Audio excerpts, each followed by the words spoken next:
Salut et bienvenue. Sur ma chaîne. Est-il temps de parler de l'élimination de la plus grande menace dans l'industrie de l'aviation? Les pilotes sont la principale cause des accidents aériens dans le monde et cela ne fait qu'empirer. Si vous avez du mal à le croire, continuez à regarder. Les statistiques ne mentent pas.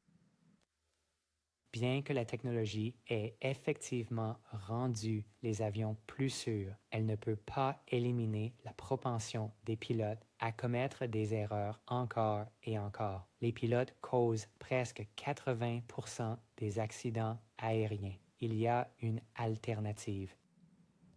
Waymo et Uber transportent déjà des passagers. SpaceX fait fonctionner des aéronefs de manière autonome vers l'espace et retour. Les drones Predator fonctionnent sans pilote depuis longtemps maintenant. L'accommodation de l'imperfection n'a fait que perpétuer l'imperfection. Elle n'a pas éliminé la menace. L'accident du vol 965 d'American Airlines dans les montagnes de Cali, en Colombie, n'était pas seulement le résultat d'erreurs de navigation, mais aussi de la pression auto-imposée pour mener à bien la mission malgré les erreurs qui se produisaient. Après le 11 septembre, les concepteurs de portes de cockpit n'ont jamais imaginé qu'ils devraient protéger les passagers contre des pilotes suicidaires. Le vol 8501 d'AirAsia a été précipité par un capitaine qui a dévié des procédures standards en tirant les disjoncteurs en vol. Et enfin, un capitaine de la compagnie aérienne pakistanaise avec un historique d'approche non stabilisé avait succombé au biais de continuation, obscurcissant son jugement à tel point que l'impossible semblait possible.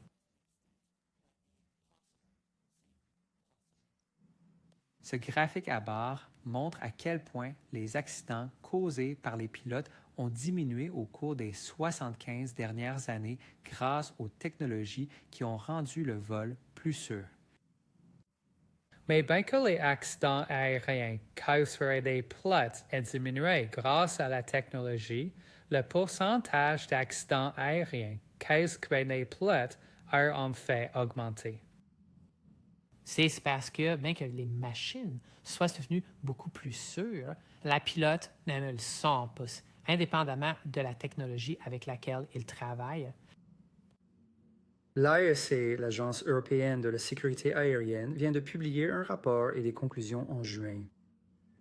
Qu'ils arrêtaient en fait l'étude sur la possibilité d'avoir des opérations de fret avec un seul pilote parce que les technologies n'étaient pas suffisamment avancées et que les éléments liés aux facteurs humains étaient également trop complexes pour être envisagés à ce stade. Est-ce que ces sciences vraiment, c'est nous ne voulons pas envisager l'exploitation d'avions de manière autonome sans humain du tout, car si nous le faisions, cela ne nécessiterait même pas de telles études. Donc, si nous ne faisons rien, à quoi pouvons-nous nous attendre? Malheureusement, plus de la même chose. Les facteurs humains continuent de tourmenter l'industrie de l'aviation. La bonne nouvelle est que certaines entreprises aéronautiques ont déjà adopté la technologie. Lorsqu'un pilote devient inapte, un passager n'a qu'à appuyer sur un bouton et le contrôle du trafic aérien est averti et l'avion atterrit seul. Voici la vérité. Bien que des systèmes plus fiables sans humains soient déjà en service, des industries entières, des agences gouvernementales et même des cabinets d'avocats dépendent de l'implication des pilotes, non seulement pour voler, mais aussi pour échouer. Le droit de la responsabilité prospère grâce aux erreurs humaines. Des milliards de dollars sont liés à des procès, des enquêtes et des réglementations qui n'existent que parce que les pilotes continuent de faire des erreurs. Les agences gouvernementales dépensent des sommes incroyables d'argent et de main-d'œuvre pour enquêter sur les accidents dont la majorité est encore causée par des humains. La formation des pilotes et les salaires coûtent également des milliards aux entreprises.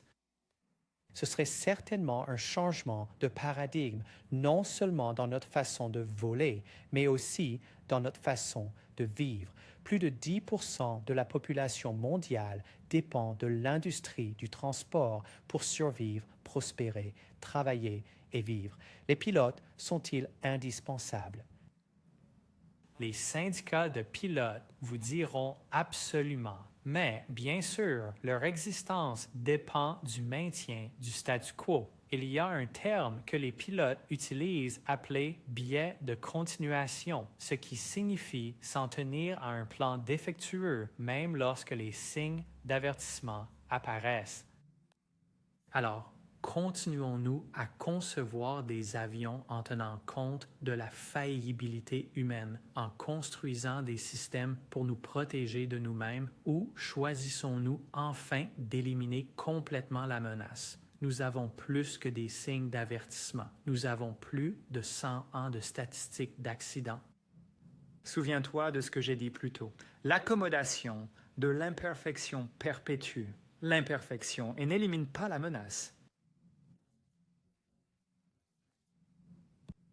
Et si, pour une fois, nous arrêtions de construire autour des erreurs parce qu'il n'y en avait plus besoin? Is big for us.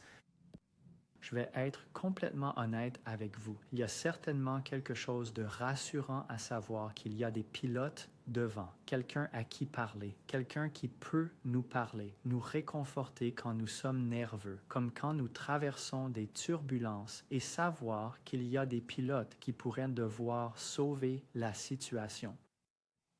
La plupart d'entre nous ont entendu parler du miracle sur le Hudson avec le capitaine Silas Sullenberger. Bien que certainement louable, la fréquence de telles occurrences est si infinitésimale qu'elle est plus une anomalie et ne justifie pas, avec le nombre d'accidents qui continuent de se produire, de maintenir le statu quo.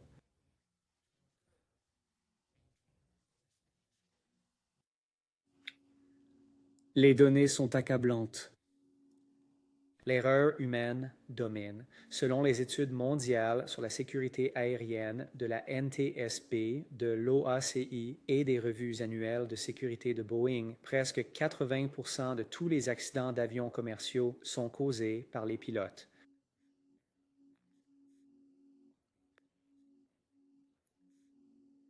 Même s'ils sont hautement qualifiés et qu'ils pilotent des avions modernes, ils interprètent encore mal les instruments.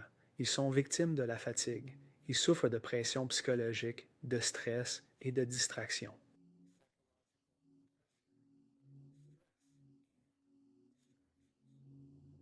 Bien que la technologie continue de s'améliorer, le cerveau humain commet toujours les mêmes erreurs et il continuera à faire les mêmes erreurs. Les pilotes sont également sujets aux biais cognitifs et aux interférences émotionnelles, contrairement à l'automatisation.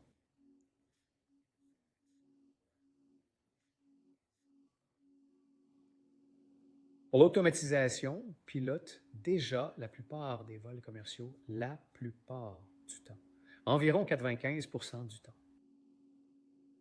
La redondance technologique rivalise désormais avec le soutien humain. Supprimer les pilotes pourrait réduire les chaînes d'erreurs catastrophiques. Air France 447, les pilotes ont fait décrocher un A330 fonctionnel en mal, interprétant les données de vitesse aérienne.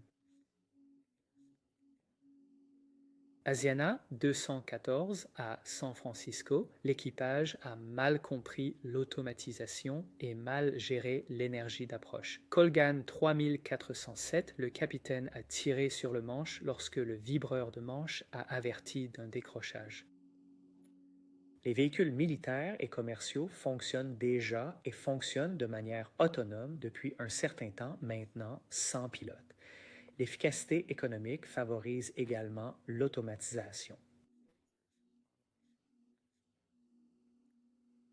Alors, quels sont les principaux obstacles? Eh bien, ils sont en réalité psychologiques et institutionnels. Les passagers craignent de renoncer au contrôle humain malgré les données montrant que les humains sont de loin le plus grand risque. Les organismes de réglementation avancent lentement en raison de la responsabilité et du lobbying.